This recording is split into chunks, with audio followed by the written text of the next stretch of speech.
करगिल में पाकिस्तानी घुसपैठ की जानकारी अटल जी को जैसे ही मिली, उन्होंने फौरन नवाज शरीफ को फोन घुमाया और गुस्से में कहा, नवाज साहिब, ये आपने क्या किया?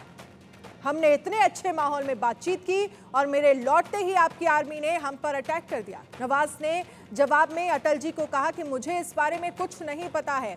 दरअसल परवेज मुशर्रफ ने ही मुजाहिदीनों के नाम पर पाकिस्तानी सेना को करगिल में भेजा था। 26 और 29 मई को मुशर्रफ और chief of general staff lieutenant general Mohammad Aziz Khan के बीच की बातचीत लीक होने के बाद वाजपेयी ने एक चिट्ठी तत्कालीन अमेरिकी राष्ट्रपति बिल क्लिंटन को भेजी। इस चिट्ठी के बाद दबाव बढ़ा और पाकिस्तानी सेना की पीछे हटने की शुरुआत होने लगी। भारत ने अमेरिका को एक मेल के जरिए धमकी दी कि अगर पाकिस्तान अपनी सेना वापस नहीं बुलाता है तो भारत को भी काउंटर अटैक करना पड़ेगा। और इस पर चर्चा करने के लिए मेजर जनरल रिटायर्ड जेकेएस परिहार डिफेंस एक्सपर्ट हमारे साथ जुड़ गए हैं। इरशाद खान पीएमएलएन लीडर पाकिस्तान से हमारे साथ जुड़ेंगे। लेकिन जेकेएस परिहार जी, मैं उस वक्त को आपके जुबान से सुनना चाहूंगी और समझना चाहूंगी जब किस तरह के हालात राजनीतिक तौर पर भारत में थे और जो फैसले लिए गए उस वक्त प्रधानमंत्री अटल बिहारी वाजपेयी की तरफ से, वो फैसले इस कदर हमारे हित में साबित हुए कि हमारे 500 जवानों को शहादत जरूर मिली, लेकिन 25 साल बाद भारत और उस पूरे युद्ध को आप कैसे देख रहे हैं? उस वक्त से लेकर अगर हम अब तक की बात करते हैं तो आप कैसे देखते रहे हैं? कितना बदलाव, कितनी चुनौतियां, लेकिन आज भारत ये कहता है कि अगर कोई भी हमारी सरजमी पर आंख दिखाने की कोशिश करता है या घुसपैठ करने की कोशिश करता है तो हम मुंहतोड़ जवाब देने के लिए सक्षम हैं और हम देते हैं। आपने बहुत ही सुंदर सवाल पूछा। इसको मैं तीन भागों में बांटूंगा। जैसा पहले आपने पूछा आदरणीय वाजपेयी साहब के बारे में, उनकी सरकार के बारे में, करगिल की उसके कॉन्फ्लिक्ट के बारे में और उसके बाद में क्या हो। देखिए, वाजपेयी साहब की सरकार को भले ही विश्वास मत ना मिला हो उस वक्त और इलेक्शंस की तैयारी हो रही थी अक्टूबर नवंबर में, पर किसी को इस बारे में कोई शंका कभी नहीं रही कि वाजपेयी एक कट्टर देशभक्त और राष्ट्र नेता है जिनको कि उनके विरोधी भी एक व्यक्तित्व के रूप में और राष्ट्र नेता के रूप में कभी किसी ने उस पर सवाल उठाया नहीं।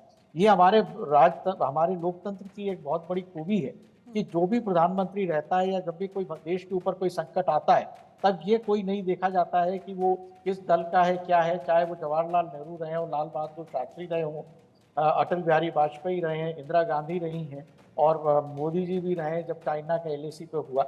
इस मामले में हम सारे भारतवासी पूरे एकजुट होते हैं और सरकार जो है, चाहे वो अंतरिम सरकार हो, उसके पास में पूरे अधिकार होते हैं। प्रधानमंत्री अपने विवेक से देश हित में सर्वोच्च निर्णय लेने के लिए सक्षम होते हैं और वही वाजपेयी साहब ने इसमें किया।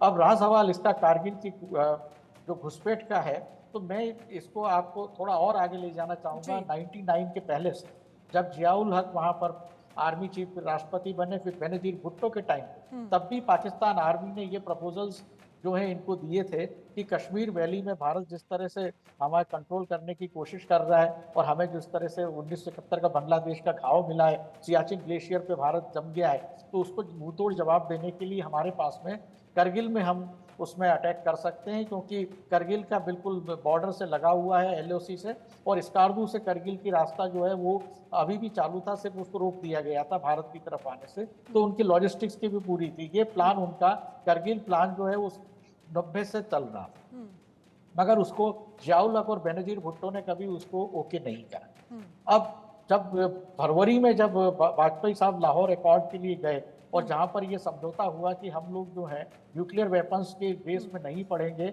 और न्यूक्लियर वेपन्स का एक दूसरे के ऊपर उपयोग नहीं करेंगे, परवेज मुशर्रफ साहब वहीं थे। सब कहते हैं, नवाज शरीफ भी कहते हैं कि हमें नहीं पता था, आर्मी ने ये किया, पर मुझे इस बारे में पूरा डाउट है, क्योंकि इसमें जो है नवाज शरीफ की भूमिका भी पक्की रही होगी, ये सब मेरा व्यक्तिगत मानना है।